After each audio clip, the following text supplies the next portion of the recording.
You're listening to Healing Voices Project, where we share stories and the latest information from people who fight addiction every day. I'm Mike Tourville, your host and author of Voices from the Fallen. Thank you for listening, for following, and most of all, for sharing with people you care about. Make your voice count too.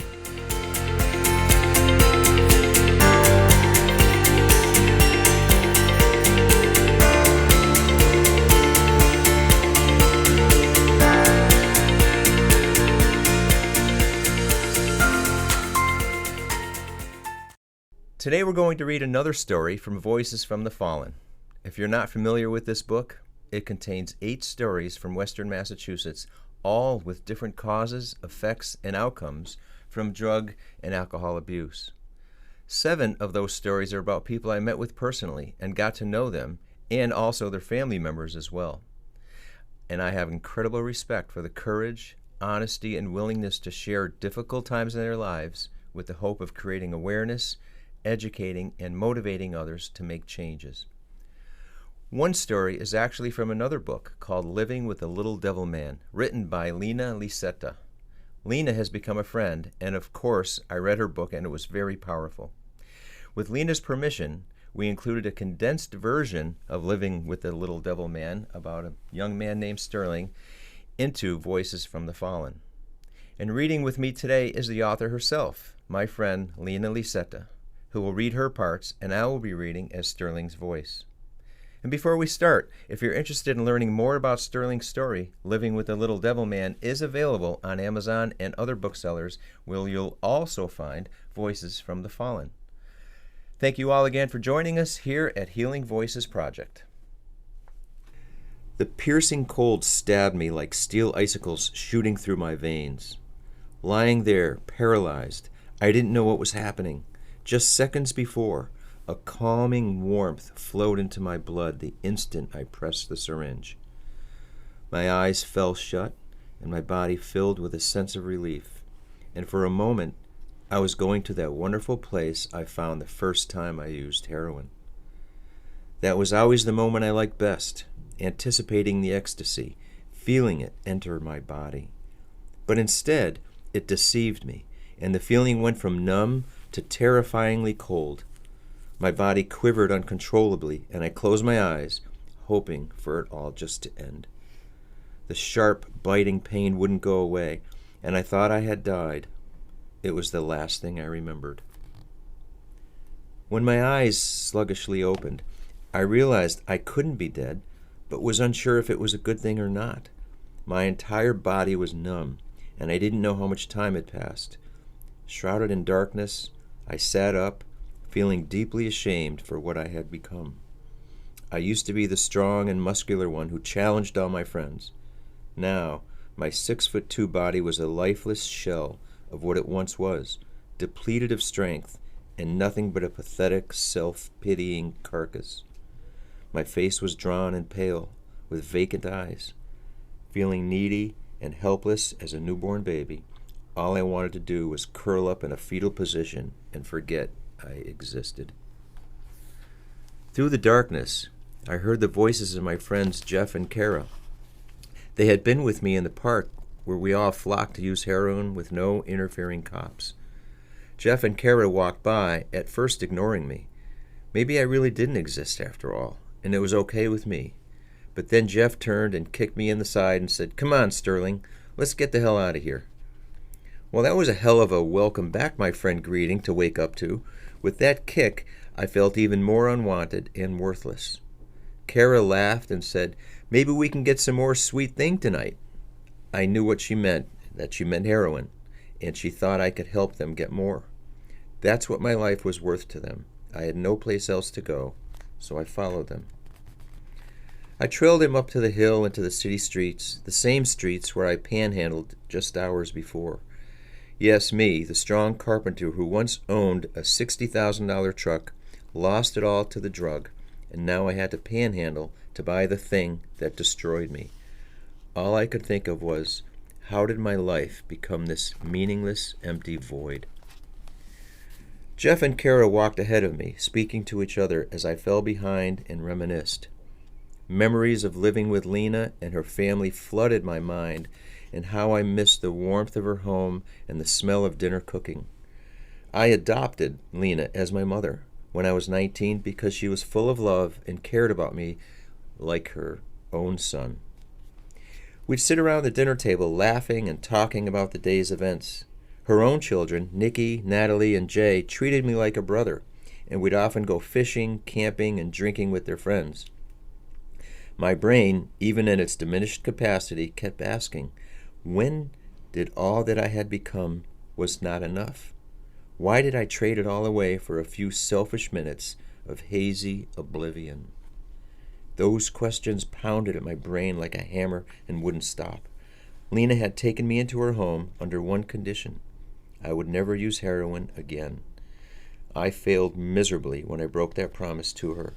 Heroin consumed me at the expense of everything I had, and I constantly craved for more, night and day. What used to be important just didn't matter anymore. No hunger for food, no thirst for water. If I could trade the air I breathed for heroin, I would have. I felt nothing at all except the driving need to use heroin. I ruined it all, and there was no way they would take me back. I was ashamed of who I was and regretful of who I was not. Lina, Sterling's mom. My God, did I miss Sterling. We had so much fun when he was around. He slipped into our family as a needy older brother, looking for love from all of us. He thrived when he was with us at the dinner table, laughing about his latest antics. Even fishing with him was different. He would start singing "Fishing with Sterling" while trying to teach us what to do. Then he'd make us laugh by falling into the water. His energy was like an overexcited 2-year-old. He was larger than life and always wanted to have more. More food, more laughs, more fishing, more camping, more booze. But what he wanted most was more belonging. He wanted everyone to like him, but he didn't always know how to do it. He could be overwhelming, and people would push him away. Like when he would tell my daughter Natalie, "You know you love me." Natalie once told him he did not have any social skills. He argued that he knew how to smoke pot with friends. She told him that didn't count. I will never forget how Sterling came to me like a hurt child, asking me to tell him he really did have social skills. Of course, I told him he did, but it was when he was charming and fun, not when he was smoking pot. I enjoyed being Sterling's mother. I thought he would be with me for the rest of my time on this earth. He belonged to me. I wanted to do everything I could to make him happy, as I did my other children. I often wondered, how did I fail him? I thought about Nikki, Lina's daughter, my best friend, who I loved dearly, and realized she would never have me this way. I didn't blame her. She wanted more and deserved more than I could give her. I tried to hide my addiction from her, but she knew much more than she let on. She saw the needle marks on my arm, and I told her it was a cigarette burn. Did I really think I was fooling her or anyone else? After that, I started shooting between my toes, but Nikki saw the change in me. We had so much fun together, drinking and partying, but she never crossed that line I crossed, the line I thought I could come back from. Nikki said she wouldn't talk to me until I got clean. So, okay, I thought, I'll just have to live without my best friend. That's all there was to it. I missed her, but not as much as I'd missed the drug. I had different friends now and a new girlfriend, Mindy. I didn't have to hide anything or lie to her. There was no resistance and no questioning. I liked it that way. Mindy shot up with me and didn't think this lifestyle was so bad. She was pretty, but I noticed her appearance and personal hygiene was changing. I wondered if she noticed the same about me, but I didn't really care anyway. I didn't even want sex anymore the way I used to. Our routine was to pass out together at night and then go back to the streets in the morning. I followed Jeff and Kara to a spot downtown where we thought we could find some heroin. I saw Mindy on the corner walk off with a couple of guys, and I should have been jealous, but I honestly didn't care. I never asked what she did because she usually came home with cash or had a stash of drugs on her. Heroin was our drug of choice, but we'd take whatever we got our hands on. We made an excellent team, Mindy and I, and one of us always brought home the goods. Being with her made me feel valuable and needed. When I got back to my apartment that night without scoring again, the two men I saw Mindy with were walking down the stairs. One of them high-fived me and said, "Nice girlfriend." I thought, I wonder what he meant by that. When I came through the door, Mindy said, "Look what I got," and she showed me the heroin. Suddenly, the stairway comments were unimportant. It was 3 days before we left the apartment. Weeks later, Nikki and Lina came to take me to lunch for my 29th birthday. They found me with new friends in front of the first church where we hung out. My friends scattered when they saw them coming towards me. Lina smiled and asked how I was, but she had sadness in her eyes. Nikki was still upset with me, and the first thing she did was check my arms for needle marks, and then she opened my backpack. I was scared she'd find my stuff. I had a needle in an eyeglass case, and maybe a bag of heroin I might not have used already. I couldn't remember. Nikki peered into my bag and said, "Never mind, I don't want to know." I breathed a sigh of relief, and so did Lina. We walked across the street to a small restaurant, but I had no appetite. I ate half my sandwich and put the other half in my backpack without thinking. Lina frowned and asked what was wrong. I didn't want to upset her, so I lied and told her I had a late breakfast. I was afraid Lina and Nikki saw I had become an empty shell of a person who could no longer make them laugh. Nikki barely said a word the whole time. I knew I had to get out of there before disappointing them more, so I lied again and told them I had a job interview. I just stacked one lie upon another, promising I would call at least once a week. The lunch left me feeling even more hollow than before, and I started craving the drug right before their eyes. It wasn't a sandwich I wanted.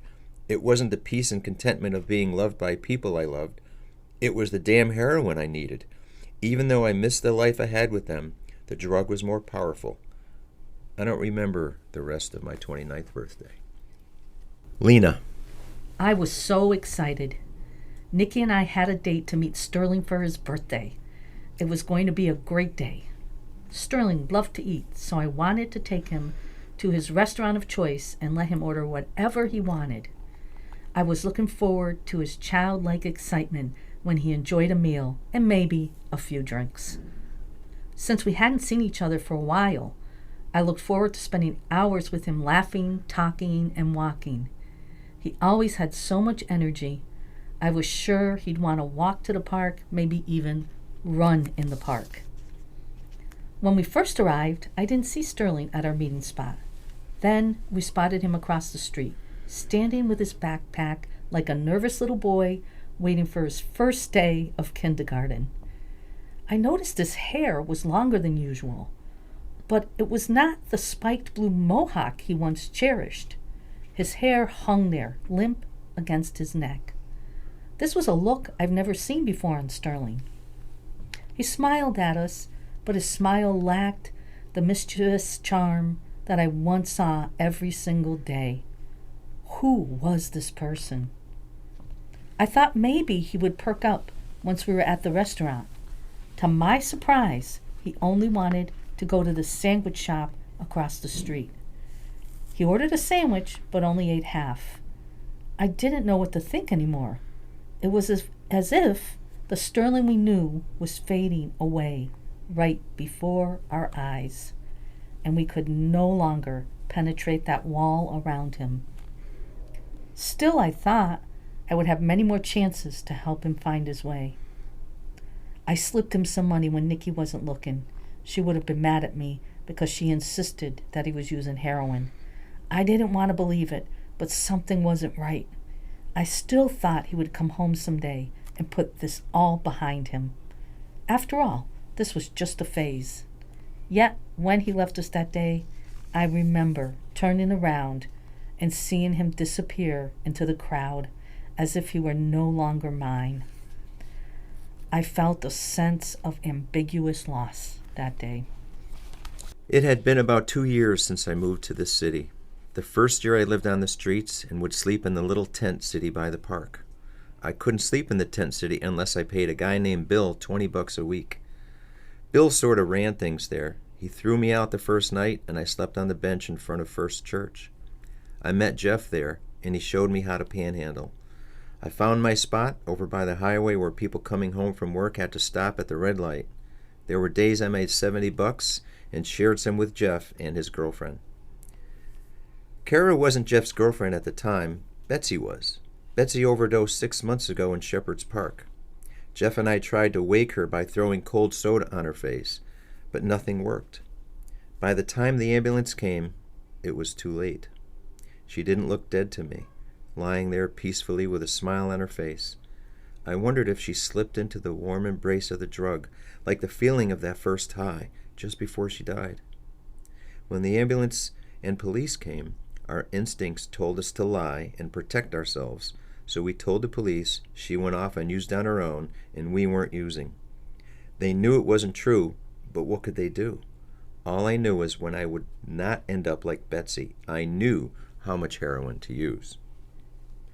A mere 2 weeks later, Jeff had a new girlfriend, Kara. That's how easily we could detach emotionally, avoiding any meaningful connection, move on, do more drugs, disregard all else. The only relationship that mattered were those enabling us to use drugs. Others were merely an impediment. At first, living in the tent city was the greatest thing. My new friends understood me and accepted my drug use without questioning, and brought me into their circle. For a brief time I felt I belonged, but I was just kidding myself. There was no loyalty, no friendship, no love. There was nothing like being with Lina and her family, where I found genuine concern, honesty, and unconditional love. The drug community friends were all on a self-servicing mission, motivated by their singular goal of getting high. People would help me if it meant helping themselves. We had it all figured out, though. How to get the money we needed, where to get drugs, which church had free food, how to get a free bus pass, and how to get warm clothes from the Salvation Army. Then the winter would come, and the drug wasn't even enough to keep me warm. I hated sleeping out in the cold. The tents didn't hold up much when the wind blew, especially at below zero temperatures. I did not want to spend another winter in the cold and was thrilled one day when my social worker said she'd help me find an apartment. She told me she had called Lina to find out where I was. I had previously given her Lina's number as my next of kin. When I called Lina and told her about my apartment, I also told her I was doing fantastic. Saying anything else might prompt questions I wasn't willing to answer, and I didn't want her to be disappointed. I could tell she was happy for me and spoke with a sense of renewed hope. Lina. I remember thinking Sterling was finally going to be okay. After all, I set him up with a social worker who was going to find him permanent housing and a mental health provider who would make sure he took his meds. His social worker also got him health insurance, food stamps, and a phone. I thought he was finally getting settled. But then he stopped answering his phone. His social worker called to ask where he was, and I told her I didn't know. I drove around the streets near the college where he was supposed to be living. I sat on a park bench to wait for him. I saw so many unfamiliar faces, but no Sterling.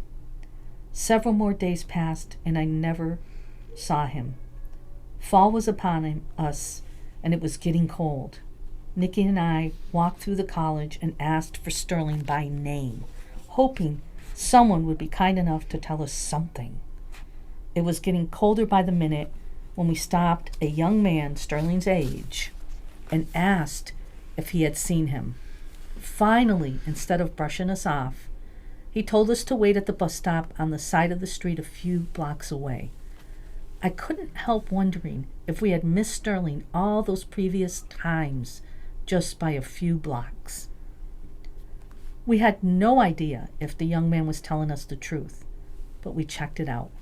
After the third bus, we were ready to give up. Then a fourth bus pulled up. and out came Sterling with a young woman we've never met. We were uncertain of what to expect, but Nicky toughened up and asked where he had been. Sterling laughed and sat down. He introduced us to his girlfriend, but she mumbled something and disappeared in a moment. We were too busy staring at Sterling to notice her. He looked paler and even thinner than the last time we saw him. His vibrancy had faded even more. Nicky and I sat with Sterling and talked for close to an hour. I told him he needed to call his social worker to keep his benefits. Sterling said he would.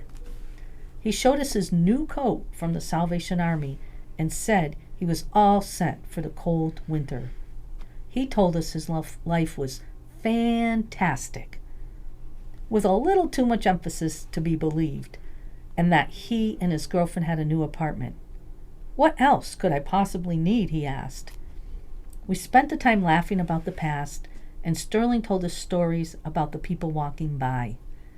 He was getting edgy, and I thought he just wanted to catch up with his girlfriend. We came to see how he was doing, and seeing Sterling was okay, we let him go with a few hugs and kisses. He made a few more promises we were skeptical of. I watched as he walked back towards his girlfriend with the slow posture of defeat. Sterling was willing to give us some time that day, but not willing to share his life with us. He was not the same person, and he didn't want us to know who he'd become. There was a cold unease about him, and he drifted in and out when he spoke. He would laugh with us and then stare into space as if we didn't exist. He appeared as if he needed to be somewhere else, with someone else, doing something else. His stare was one of longing, a longing of something we could not give him. I wasn't sure then, but I am now, that Sterling wanted us to hold on to the vision of the man he once was. He was giving us permission to be in denial, and we so readily took it. It wasn't long after I got my apartment when I met Mindy on the bus, and she moved in with me. She didn't want to live in the tent city because she said there were too many perverts there. Some people didn't use heroin who ran the place, like Bill, who made money off the heroin users. Others would steal our stuff or take advantage of the girls when they passed out. Mindy didn't belong there and needed to stay with me. It was good to have someone to talk to hang with, and to use with. Mindy didn't ask questions, and she didn't judge me when I showed fear from my demons. She just told me it would be all right. I used heroin because of those demons. I started seeing them in high school, and my friends laughed at me and didn't want to hang with me because I scared them. At first, they thought I was kidding, but I just got too weird for them. I dealt with what I called the little devil man since I was 5 years old, after nearly drowning. He teased me all my life, but it was when the full-size creatures came and started talking to me that I had to find a way out. At first, alcohol and pot were enough, and I just wanted to fit in and belong, so I became a drunk and a pothead. They thought I was the cool one without a care in the world. How wrong they were. I wasn't diagnosed with schizophrenia until I was in prison for selling heroin a few years before.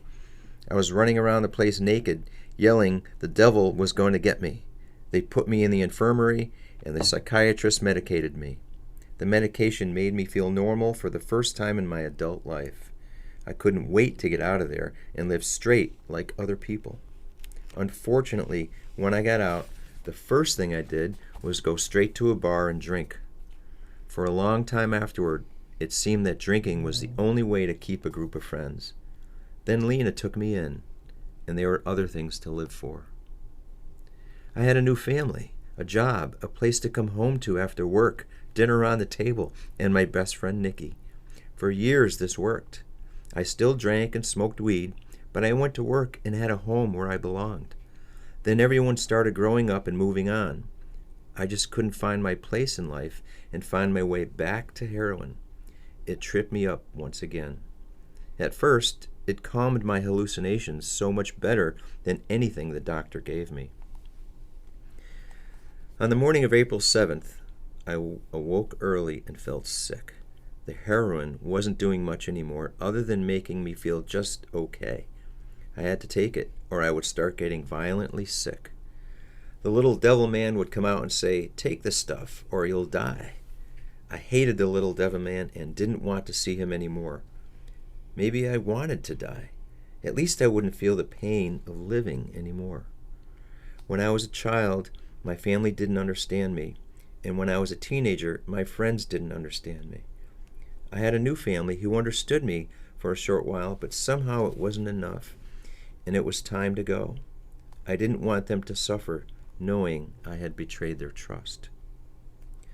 I spent my entire life searching for the place I belonged, and suddenly I realized the drug addict life wasn't it. It was pretend, all a lie. The drug tricked my brain into thinking nothing else mattered but getting high. I decided then I was going to get clean. But I was going to heal my brain and my body. So easy to say, but how? I could go back to drinking for a while until I got this drug out of my system. That was my plan.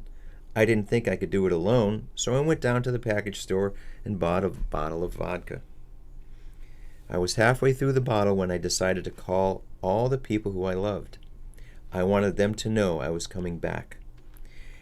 I first called my father, and he said to me, "I told you not to call me when you're high or drunk." And then he hung up. That didn't stop me, though.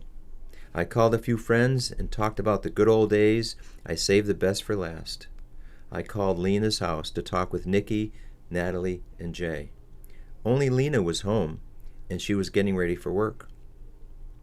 She said she wanted to see me Saturday and asked me to meet her at the same restaurant we had lunch in front of the First Church. We talked about the time she took me to the beach for a week with Natalie to help her get over a breakup. She said she would take us again.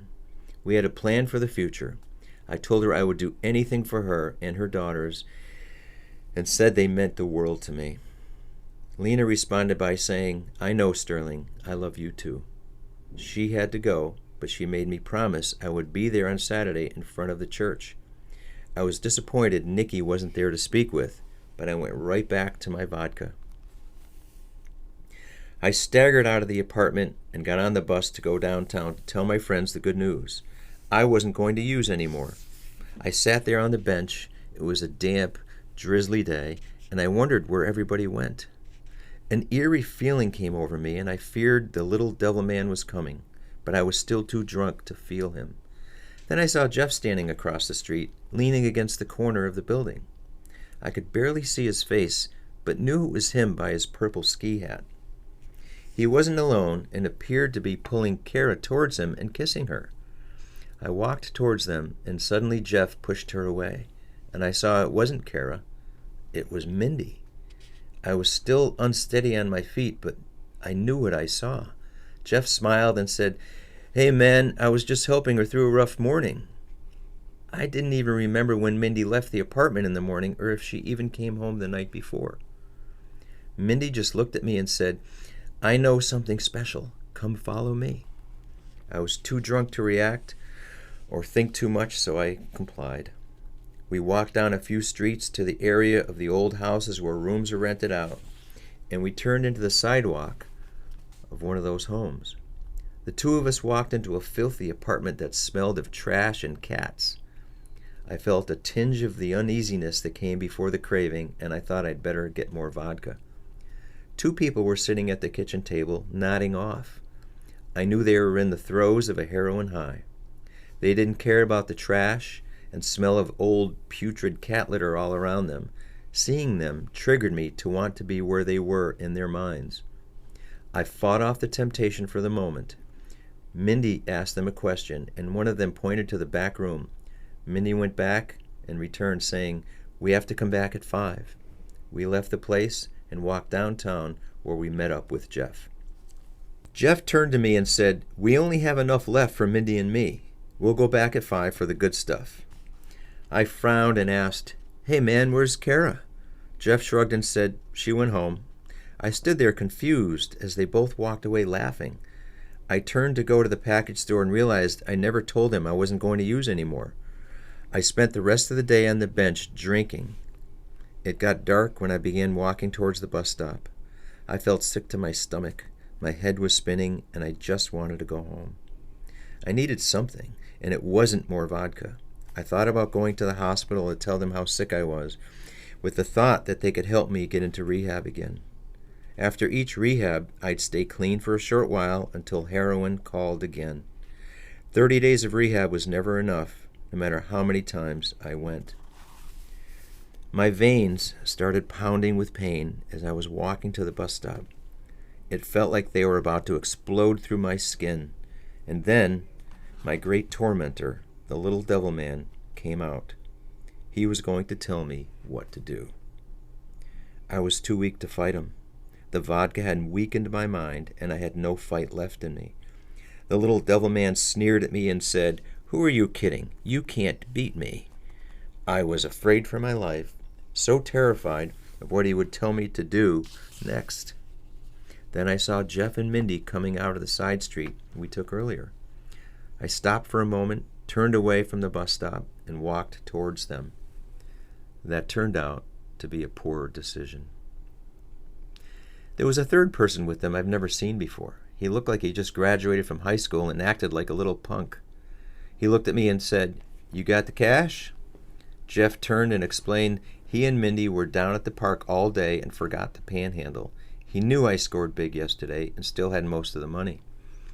The punk continued, "Give it up, man. This stuff is good. It's got Fent in it. It'll be like your first high." I didn't know what Fent was, but I knew I wanted a good high and the little devil man to be gone. He was still sneering at me, taunting me, and I wanted the heroin badly. I threw $20 at the little punk, and he handed Jeff the stash of heroin. Despite all I had promised myself, there I was with a needle in my arm. Tomorrow, I thought, I will start over. I even said it out loud to drive it home. Tomorrow, I will retrain my brain. I will find my way back to who I was and the people I loved and who really loved me. I will never use again after today. Tomorrow, I will deal with my demons, the pain of dope sickness, the pain of the little devil man tormenting me, and the pain of my failure. It all had to go away tomorrow. Right now, I thought, I have an immediate need. As the fluid rushed from the needle into my veins, I felt nothing at first and thought the heroin had failed me. I saw Mindy next to me, leaning against Jeff, while I nodded off. The warmth came over me. It felt like the first time, like being wrapped in a warm, secure blanket of happiness. The little devil man faded away, and I sensed all was right in my world. I would overcome everything tomorrow and be back where I belonged, with Lina and her family in their warm and loving home. I closed my eyes to savor the feeling. Then the warmth withdrew from me as if a vacuum had sucked it out, and the warmth was suddenly replaced by a painfully sharp coldness, filling every inch of my body. It was worse than the cold seeping through my veins when I laid on the ground a few months before. My body quivered, and numbness came over me, followed by a darkness, then nothing. Lina. I received a call from the police saying Sterling was in the hospital. Nikki, Natalie, and Jay met me there and were able to go to his room. The doctor explained that Sterling had overdosed and he was barely hanging on to life. His brain scans showed no sign of life, and a machine was breathing for him. How I wish I could have done something more. I thought about our last visit when Nikki and I found him getting off the bus. Who would think we would come to treasure those few moments sitting on the park bench? I wish he had asked for help, but it was too late now. We all stood by his bedside, talking, singing, and praying. Sterling's father was also in the room. I was Sterling's healthcare proxy, but something was missing from the paperwork, and they turned to Sterling's father to decide to pull the life support. I honestly didn't want to make that decision, so it may have been divine intervention when a legal issue meant I didn't have to. It was just an hour after they pulled the plug when the priest had left the room. He continued to breathe, and Nikki, Natalie, and Jay left the room, saying they couldn't watch him die. I came closer and whispered to him to let go. I instantly felt the change, and I knew he was released from his body. At that moment, I lost my precious son. My life would never be the same. The pain of losing Sterling would consume me for years to come. The drug that had once taken away Sterling's pain had now taken his life. It deceived him in so many ways. He thought he could use it once more, but he was wrong. The drug stole everything from him. Fortunately, this wasn't the same outcome for Mindy and Jeff. They both found recovery. Mindy went back home after Sterling's overdose and admitted to her parents she needed help. They sent her to a long-term rehab facility, followed by a sober home. Mindy is now married with twins and is living a sober life. Jeff had a more difficult path, but he is living a sober life now. After multiple stays in a rehab facility, he finally found a place that gave him hope and direction. Now he's a recovery coach and using his experience to help others find recovery. No one ever thought Jeff would find recovery. Now he shares a message. Recovery is possible, and you are worth it. It's been 8 years since Sterling's passing, and so much has changed.